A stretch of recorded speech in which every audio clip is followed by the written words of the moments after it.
지금부터 주일 오후 2시 예배를 시작하도록 하겠습니다. 먼저 사도신경으로 신앙 고백하십니다.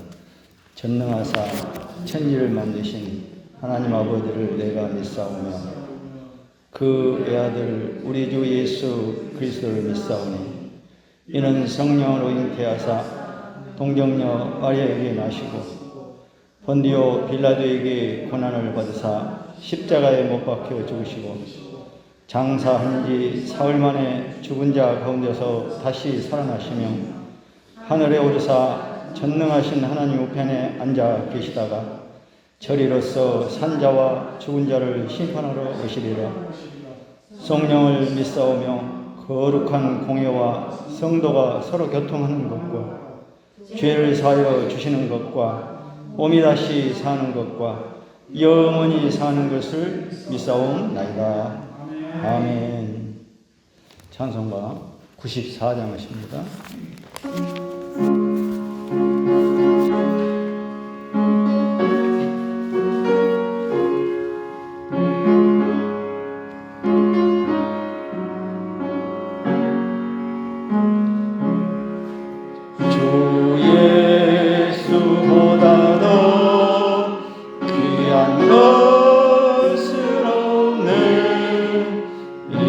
세상 부귀와 바꿀 수 없네. 영죽은 내 대신 돌아가신 그 놀라운 사랑 잊지 못해. 세상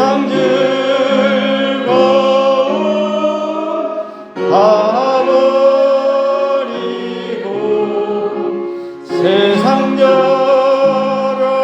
다 버렸네. 주 예수보다 더 귀한 것은 없네. 예수 밖에는 없네. 주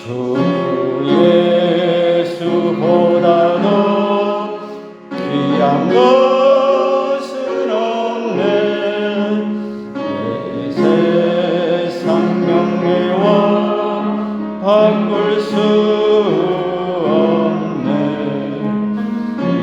이전에 즐기던 세상 일도 주 사랑하는 마음 변치 못해. 세상 즐거움 다 버리고 세상 자랑 다 버렸네. 주 예수보다 더 귀한 것은 없네. 예수 밖에는 없네. 주 예수보다 더 귀한 것은 없네. 이 세상 행복과 바꿀 수 없네. 유혹과 핍박이 몰려와도 주 섬기는 내 마음 변치 않아. 세상 다 버리고 세상 자랑 다 버렸네. 주 예수보다 더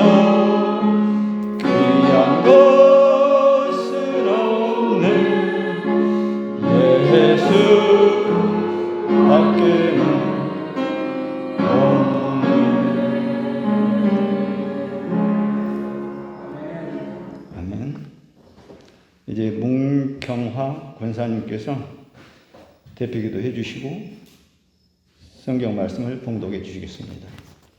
기도하겠습니다. 사랑과 은혜가 풍성하신 아버지, 감사와 찬양을 드립니다. 우리를 믿음 안에서 붙잡아 주시고 한 주간도 은혜 안에 함께 하심을 감사드립니다. 죄와 허물이 많은 우리를 사랑하시고 오늘 거룩한 주일 사랑하는 성도님과 함께 모여 예배와 찬송으로 영광 돌리게 하시고 예배자로 서게 하심을 감사드립니다. 지난 시간에 죄악에 살았음을 고백합니다. 용서하여 주시옵소서. 말씀 붙들지 못하고 육신의 눈으로 살았습니다. 불쌍히 보시옵소서. 아버지, 대한민국을 사랑하시고 코로나 바이러스가 사라지게 하시고 백신이 하루빨리 개발되어 많은 사람들이 치료받을 수 있도록 도와주시옵소서. 마음 놓고 예배드릴 수 있는 그날이 속히 올 수 있도록 하여 주시옵소서. 선교사님 단위도 지켜주시고 주님의 능력으로 하루속히 회복하여 주시옵소서. 우리 등대교회를 사랑하시고 함께 모여 예배하는 성도님들, 빛이 되고 소금이 되는 성도님이 되기를 원합니다. 이 시간 강단에서 말씀 전하신 목사님 강건함을 주시고 듣는 우리에겐 은혜가 되는 시간이 되기를 원합니다. 감사드리며 예수님 이름으로 기도드립니다. 아멘.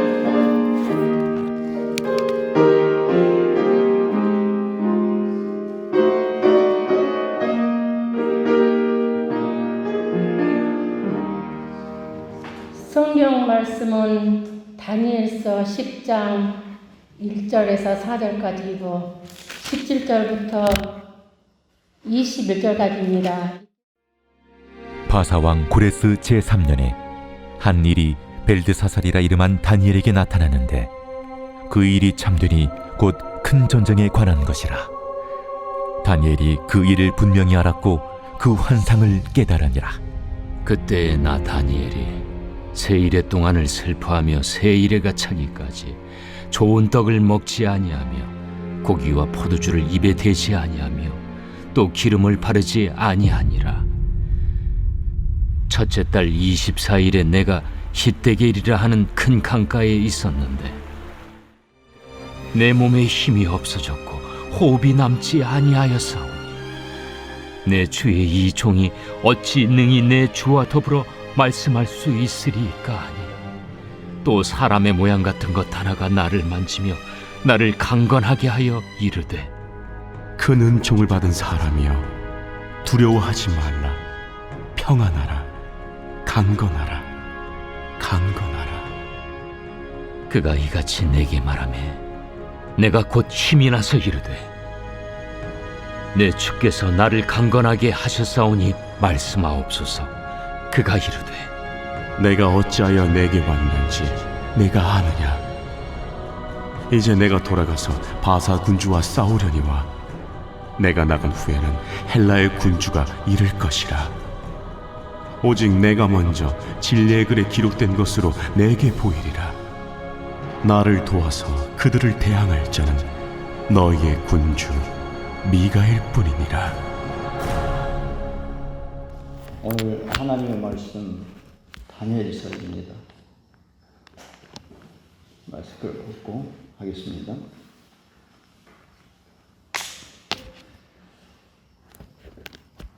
오늘 다니엘서를 통해서 하나님의 귀한 말씀이 이루어지는 그 내용을 영상으로나마 함께 살펴보고 상고해 보기를 원합니다. 제목인즉슨 새 일의 절박한 기도라고 하는 내용입니다. 새 일의 3주간 제목이 그러할텐데 우리가 절박한 기도를 여러분들 해보셨습니까? 오늘 내용 속에 그 내용이 절박한 기도는 어떤 기도인지 그 내용이 나오게 됩니다. 우리 한국이 지금까지 전 세계적으로 분단된 국가로 현재까지 남아 있습니다. 이전에 이 독일이 동독과 서독으로 분단되었다가 1989년도에 통일이 됐죠. 그 베를린 장벽의 붕괴를 촉발한 것은 베를린 그 장벽이 붕괴됐죠. 그때 그 붕괴된 그 동기가 1989년도 라이프치히라고 하는 독일의 도시가 있습니다. 동독의 도시인데 동독의 도시 베를린 다음가는 큰 도시입니다. 독일에서는 우리나라처럼 뭐 1000만인은 아니지만 상당히 큰 도시에 속합니다. 그 라이프치히에서 동독 사람들이 여행의 자유화를 요구하면서 시작한 시위가 있었습니다. 여행 자유화 시위는 동독 지도부에 혼선을 주었습니다. 동독 공산당 정치국원이자 선전 담당 비서인 권터 사보보스키에게 외신 기자들이 벌떼처럼 몰려들어서 여행 자유화에 관한 질문을 쏟아내기 시작했습니다. 언제 발효되는가? 언제 발효되는가? 동베를린에도 적용되는가? 이런 캐치프레이즈를 가지고 질문에 사보브스키는 당황했죠. 들고 간 그 문서를 정신없이 삐적거리다가 즉석에서 답변을 짜낸다는 것이 즉시 발효된다고 말실수를 해버렸어요. 즉시 발효된다. 뭐가요? 동서독 간의 여행의 자유화가. 그런데 귀를 쫑긋 세운 기자들은 어떻게 했습니까? 그 말을 듣고 절대 불가능할 것 같았던 동서독이 서로 교류하면서 여행할 수 있는 그걸 계속 묻고 계속 질문하고 있었는데 당황해가지고 그런 계획도 없었는데 당황해가지고 즉시 발효된다고 이렇게 그냥 말실수를 해버렸죠. 그렇게 되니까 기자들은 곧바로 기사를 막 내기 시작합니다. 기사를 냈고 그날 밤 베를린 장벽 주변 그 주변이 베를린 장벽의 그 주변이 인산인해를 이뤘다고 하는 사실입니다. 몰려드는 사람들 때문에 동독 국경 수비대는 당할 수밖에 없었고 발포해서라도 인파를 해산해야 되는 줄 놓고 그들끼리 옥신각신하다가 검문 절차 없이 개방을 해버린 것입니다. 말실수 때문에. 그게 잘 모르지만 이게 사실이었어요. 강준우라고 한 작가가 쓴 2% 차이가 성공을 만든다고 하는 그 책 속에 나와 있습니다. 2% 차이가 성공을 만든다. 하는 그 제목의 그 책 속에 이 사실이 나와 있어요. 절대로 무너질 것 같지 않던 동서 냉전 체제였지요. 그때 당시에. 베를린 장벽이 붕괴되고 1년 후에 마침내 독일은 통일이 되고 맙니다. 그리고 1991년 소련의 해체와 동유럽의 분열로 막 계속 이어지게 됩니다. 옛날엔 소련이라고 불렀죠. 러시아를. 그 위성 국가들이 전부 분리 독립해 버립니다. 이렇게 예기치 않는 작은 일이 큰 일을 몰고 오는 티핑 포인트가 되는 경우가 있다고 하는 사실입니다. 티핑 포인트는 2005년에 노벨 경제학상을 받은 토마스 셀링의 티핑 이론에서 나온 개념입니다. 티핑 포인트는 이 낱말은 갑자기 뒤집히는 시점이라는 그런 뜻입니다. 갑자기 뒤집힌다는 그런 뜻이에요. 때로는 예기치 못한 작은 일에서 엄청난 변화가 시작될 수도 있고 그 변화가 대단히 급속하게 발생할 수 있다는 그런 의미로 사용되는 단어입니다. 그런데 사실은 예기치 않는 일처럼 보이는 것들 뒤에는 하나님의 섭리가 있다고 하는 사실입니다. 그냥 되는 것 같지만 하나님께서 다 그 섭리를 모든 것을 이루어 가신다고 하는 그런 내용이죠. 이것을 영적 티핑 포인트라고 할 수 있을 것이에요. 영적 티핑 포인트. 독일의 통일은 옛 동독 라이프치히라는 그 수도에 있는 깊이 들어가 보니까 니콜라이 교회의 기도 모임으로부터 시작되었다는 사실입니다. 통일을 열망하면서 모인 작은 기도의 불씨가 10여 년 동안 타오르면서 동서독 국민의 마음을 하나로 만들었다고 합니다. 훗날 동독 정부의 중앙위원회 위원이었던 진더만은 이렇게 고백합니다. 이 고백이 참 들만하더라고요. 우리는 동독적 이야기입니다. 우리는 통일을 막을 만반의 준비를 했었다. 통일을 안 되게끔 막을 준비를 했다. 사실. 그러나 한 가지 생각하지 못한 것이 있었다. 그것은 교회에서 일어난 기도 운동이었다. 진짜 티핑 포인트가 있었다는 것입니다. 그 영적 티핑 포인트는 기도였다. 우리는 오늘 본문 말씀에 나오는 주인공 다니엘, 이 다니엘 하면 어떤 선입견을 갖고 있습니까? 다니엘 하면 사자굴에서 살아나온 기적, 포로로 잡혀간 이방 나라에서도 탁월한 지혜와 능력으로 인정받은 그런 이야기. 그래서 리더십을 이야기할 때 다니엘은 항상 등장하기도 합니다. 그러나 사실은 이 모든 것보다도 다니엘에게 더욱 중요한 삶의 비밀이 있었습니다.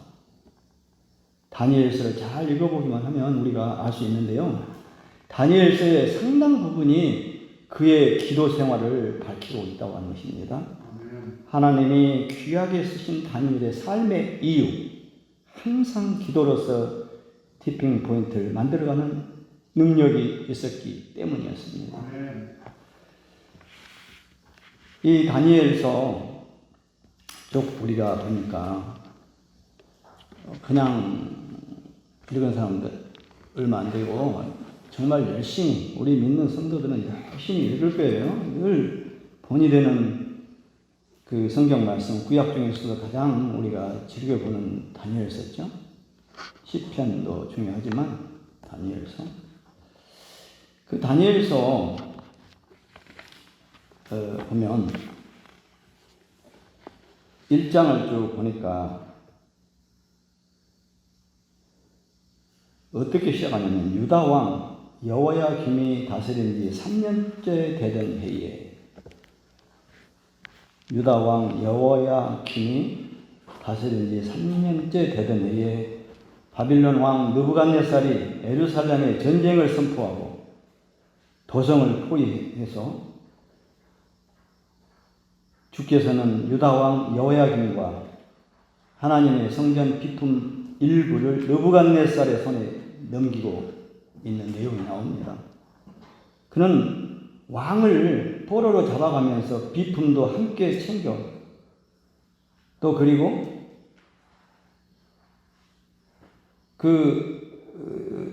챙겨서 바빌론으로 가지고 가가지고 그것을 자기들의 신전 보물창고에다 넣어둡니다. 그런데 또 이스라엘의 왕족이나 귀족 출신 젊은이들 가운데 신체가 건강하고 용모가 준수하며 머리가 좋고 교養이 있으며 장차 나라의 지도자급인 인사가 될 만한 그런 제목, 최고의 인재 이들을 골라서 바빌론의 언어와 주술과 점수를 가르치게 했어요. 그 중에 한 사람이 다니엘이죠. 다니엘은 어땠습니까? 쭉 보면 그의 왕실에 뽑혀서 갔는데 자기 친구들 3명과 전체 4명이 이제 성경 말씀에 등장하죠. 그런데 이 사람은 바빌론에서 그 바빌론에서 이름을 지어줬어요. 그것도 싫다고 합니다. 자기는 다니엘로 그대로 그러죠. 또 그 왕실에다 이 사람을 이 젊은이들을 두고 왕과 똑같은 음식으로 먹이고 또 그 젊은이들에게 특별한 대우를 하기로 하고 왕이 명령을 내립니다. 그러나 다니엘은 어땠습니까? 모든 걸 다 거절합니다. 다 거절합니다. 그리고 이 다니엘이 하는 말이 나는 절대로 그 고기도 뭣도 먹지 않고 채소만 먹겠다. 채소만. 너희들이 제공한 그런 것은 먹은 것이 아니라 채소만 먹겠다. 그랬는데 이제 그걸 감독하는 사람이 이렇게 되면 안 된다.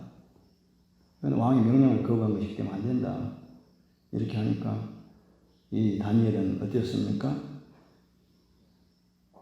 채소만 먹고도 다른 사람들보다도 더 확실히 내가 육체가 모든 체격이 더 낫다면 인정해 주지 않겠습니까? 그래서 승낙을 받았어요. 그래가지고 나중에 비교해 보니까 다니엘과 내 친구들은 다른 사람보다 월등히 자격도 좋고 또 그 중에서 가르치는 여러 가지 학식과 또 모든 식견이 뛰어나고 다른 사람들과 감히 비교할 수 없는 그런 청년으로 성장을 합니다. 그래서 그들은 왕을 모시는 자리에 오르게 되고 결국은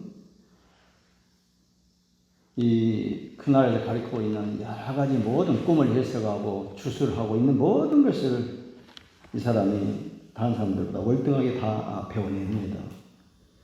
그래가지고 다니엘은 고레스 왕 1년까지 계속해서 왕을 모시는 자리에 있었던 것이죠. 그런데 오늘 이 나눠야 할 말씀은 다니엘서 10장의 말씀입니다. 10장은 다니엘이 이 고통받는 동족과 하나님의 계시, 엄정성으로 인해서 신앙적 가슴앓이를 하게 됩니다. 10장 내용을 쭉 보면 아까 그 가운데 중간에는 우리가 너무 계속 읽지 않았는데 10장 전체를 놓고 보면 그러나 그에게는 하나님의 위로가 있었습니다. 이스라엘의 고통스러운 운명, 성전 건축이 지연되고 있는 그것 때문에 번뇌하면서 기도합니다. 다니엘에게 하나님은 자기로 인내하십니다. 오늘 세 일회 동안의 기도 가운데 하나님께서 임하셨습니다. 친히 그를 어루만지시면서 두려워하지 말고 일어나라라는 권고를 하시면서 대화를 나누시는 메시아의 자유로운 모습이 묘사되고 있습니다. 오늘 10장 1절에 고레스 왕 제3년에 일어난 일입니다. 이렇게 나오죠. 고레스 왕 때는 고레스 칙령이라 해서 다니엘서뿐만 아니라 여러 구약 성경을 보면 고레스 때는 칙령이라고 해가지고 유대인들이 본국으로 돌아갈 수 있도록 허락을 했습니다. 그런데 지금 다니엘은 이 바사에 여전히 남아 있습니다.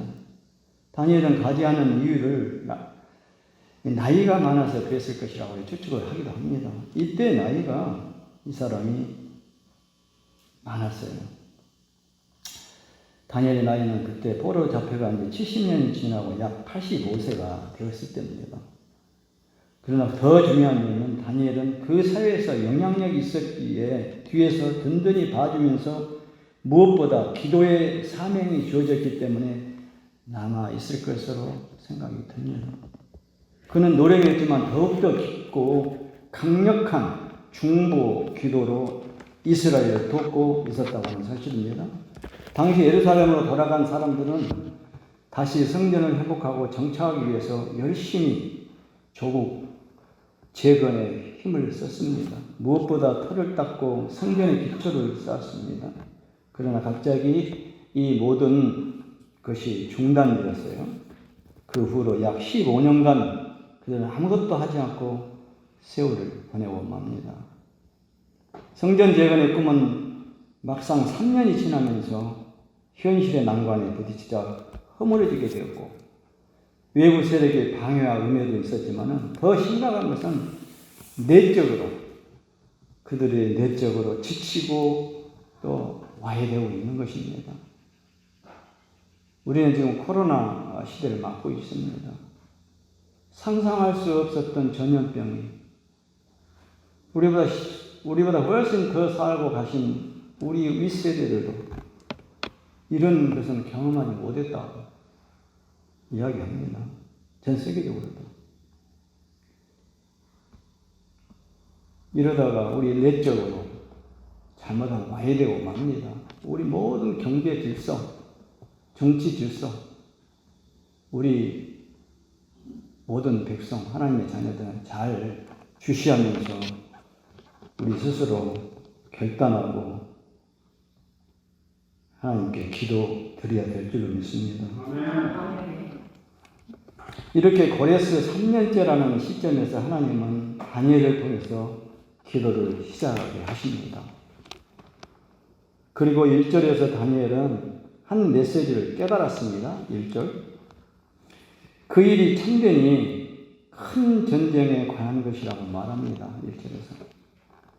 내용은 단순하고 정확하고 가장 실제적인 이야기입니다. 보이는 전쟁 뒤에 보이지 않는 근본적인 전쟁을 보여주는 것입니다. 다니엘이 세일 동안의 그 기도한 지 21일이 다 되도록 하나님의 응답이 중간에 약한 영과 싸우면서 늦어지고 있습니다. 그 지역을 점령하고 있는 악한 영이 막고 있었던 것입니다. 그러나 다니엘은 끝까지 기도했습니다. 그때 하나님은 더 강력한 응답으로 큰 천사 미가엘을 보내어 응답하셨습니다. 이 내용을 쭉 살펴보면서 첫째, 기도는 힘을 쏟아야 한다고 하는 사실입니다. 에베소서 6장 12절을 보니 우리의 씨름은 혈과 육을 상대하는 것이 아니요 통치자들과 권세들과 이 어둠의 세상 주관자들과 하늘에 있는 악의 영들을 상대하니라 나와 있습니다. 씨름은 고되고 힘든 것입니다. 우리에게 특별한 시기에 특별한 일 앞에서 기도의 씨름을 처절하게 해야 할 때가 있습니다. 기도는 낭만이 아닙니다. 노동입니다. 다니엘은 17절에서 내 몸에 힘이 없어졌고 호흡이 남지 아니하였다고 말합니다. 예수님도 공생의 사역을 하시기 전에 광야의 40일을 금식으로 기도하면서 영적 전쟁을 먼저 치르셨던 것입니다. 특별히 십자가 지시기에 앞서서 예수님이 하셨던 기도는 일상의 기도가 아니었습니다. 그분은 특별하고도 처절한 기도의 시간으로 준비하셨습니다. 땀방울이 핏방울이 되도록 힘을 쏟으셨습니다. 그렇게 십자가의 승리 뒤에는 먼저 기도의 승리가 있었던 것입니다. 두 번째는 하나님은 그런 성도들의 기도를 즉각적으로 들으신다고 하는 사실입니다. 12절에 보니 겸비하고 기도하기로 결심한 첫날부터 너희의 말이 너희 기도가 응답받았다고 말씀합니다. 이미 하나님은 첫날부터 들으시고 있었다고 하는 사실입니다. 이미 결정하셨습니다. 그러나 다니엘은 모르고 계속해서 기도합니다. 악한 영에 의해서 제지가 되고 있었던 사실입니다. 알려지지 않고.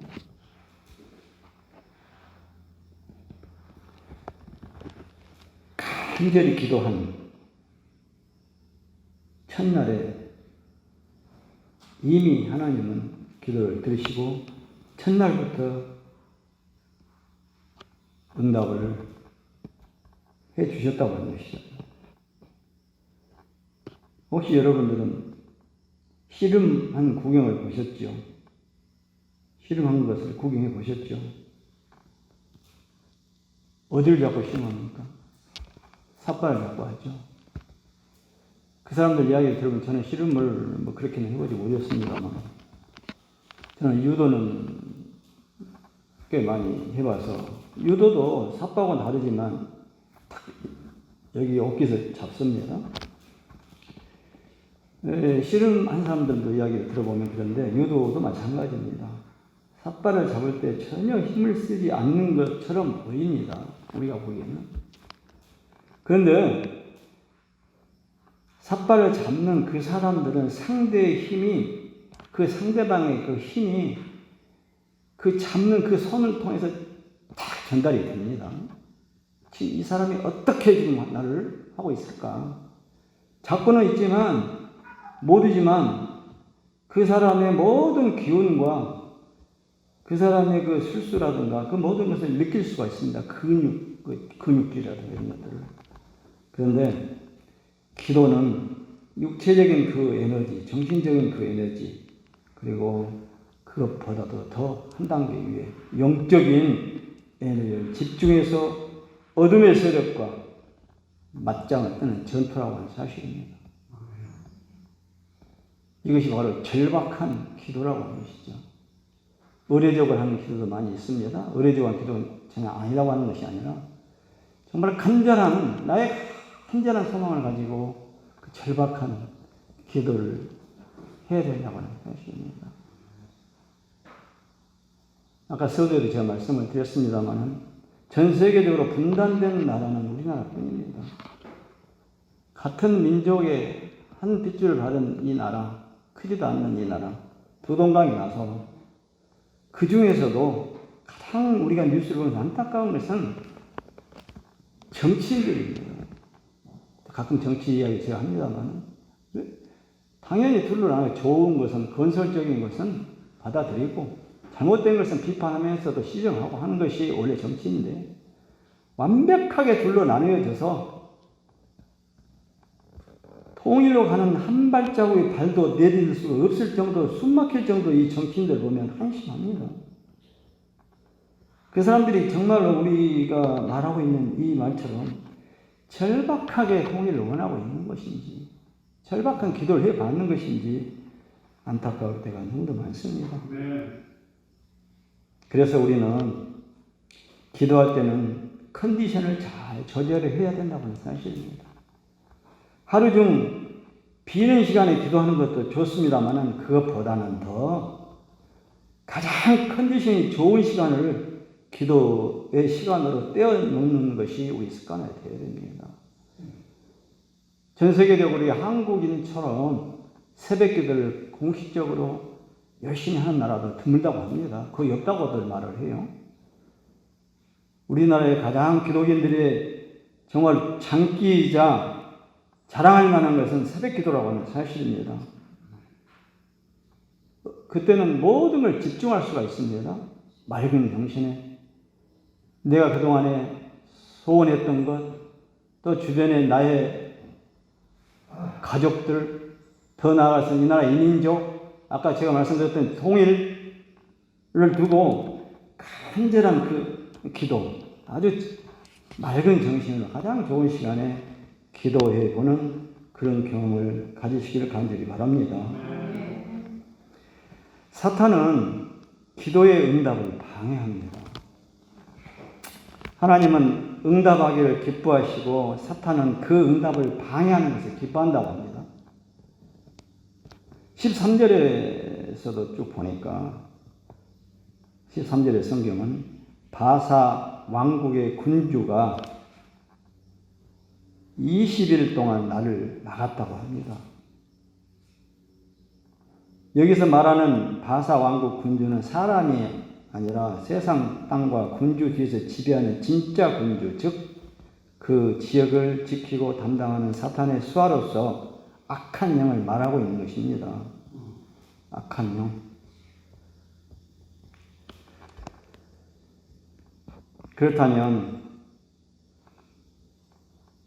우리는 기도 중에 기도하면 모든 것이 그대로 하나님께서 받아지고 바로바로 순간순간 응답을 받을 수 있을까요?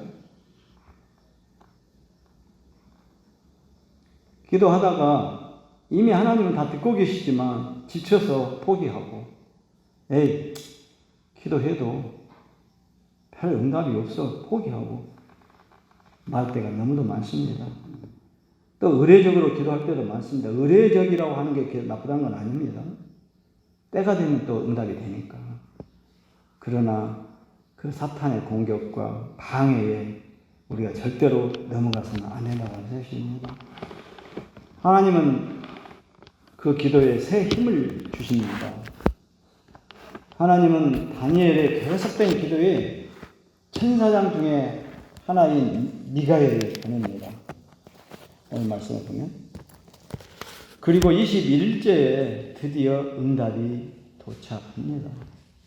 그리고 하나님은 그간의 모든 기도에 대해서 위로하시고 보상하여 주십니다. 어루만지시고 새 힘을 주십니다. 우리의 힘을 쏟은 그 자리에 세상에 줄 수 없는 새 힘으로 부어주신다고 하는 사실입니다.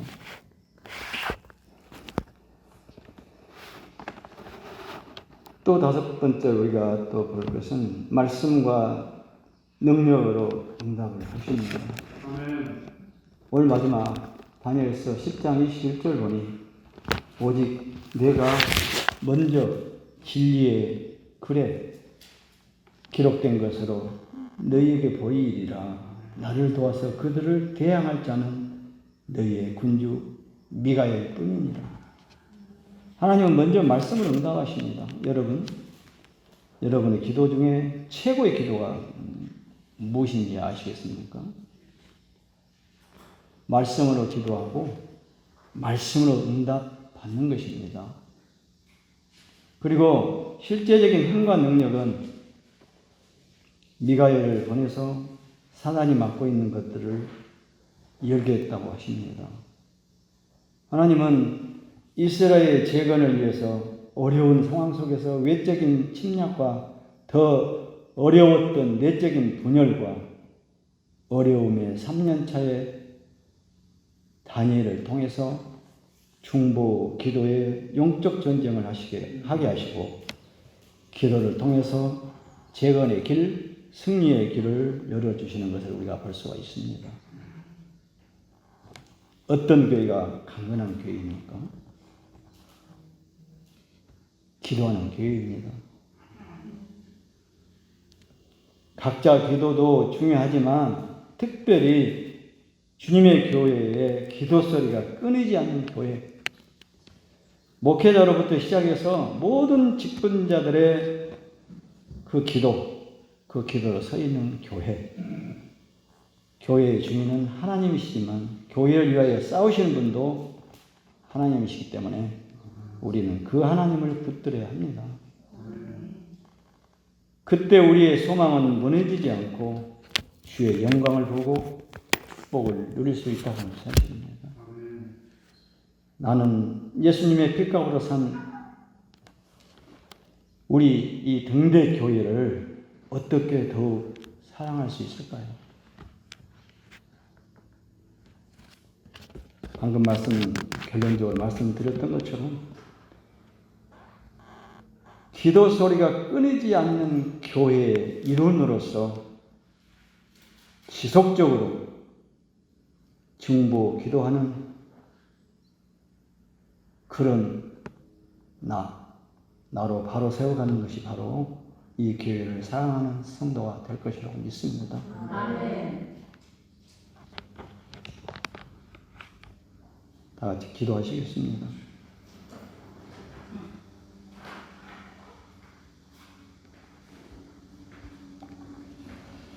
사랑의 하나님,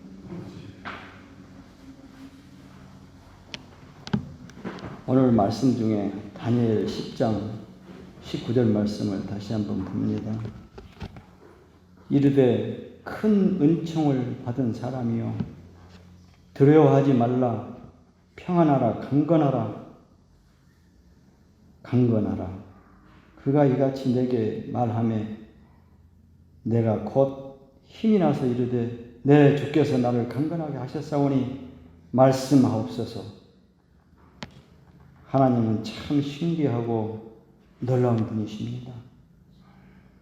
어떤 모습으로 나오든지 하나님은 당신 앞에 엎드린 자에게 일어설 수 있는 그 힘을 주십니다. 그를 소성케 하십니다. 가슴 한복판에 다시 살아갈 소망을 새기십니다.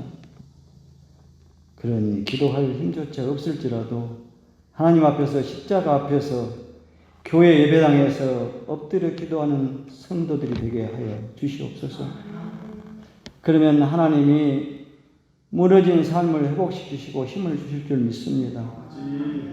오늘 다니엘의 세 일해 동안의 절박한 기도를 통하여 하나님의 역사하심을 보았습니다.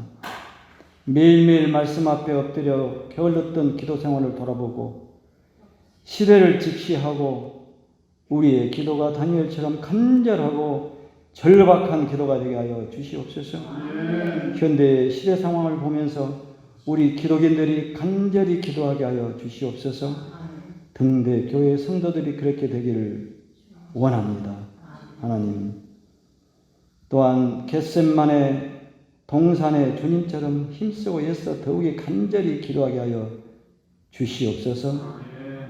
오늘 이 자리에 비록 영상으로 예배드리지만 우리 등대교회 성도님들이 그 본이 되게 하여 주시고 앞장서게 하여 주시옵소서.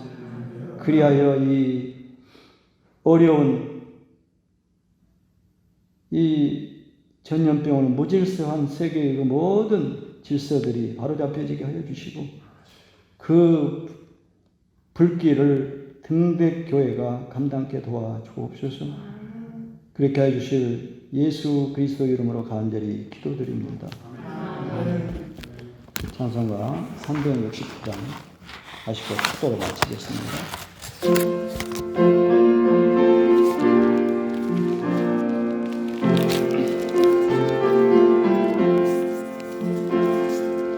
죄짐 맡은 우리 구주 어찌 좋은 친구인지 걱정 근심 무거운지 우리 주께 맡기세. 주께 보람 없는 고로 복을 받지 못하네. 사람들이 어찌하여 아랠 줄을 모를까. 시험 걱정 모든 괴로움 없는 사람 누군가. 부질없이 낙심 말고 기도드려 아뢰세. 이런 진실하신 친구 찾아볼 수 있을까. 우리 약함 아시오니 어찌 아니 아릴까. 근심 걱정 무거운지 아니 진자 누군가. 피난처는 우리 예수 주께 기도드리세. 세상 친구 멸시하고 너를 조롱하여도 예수 품에 안기어서 참된 위로 받겠네.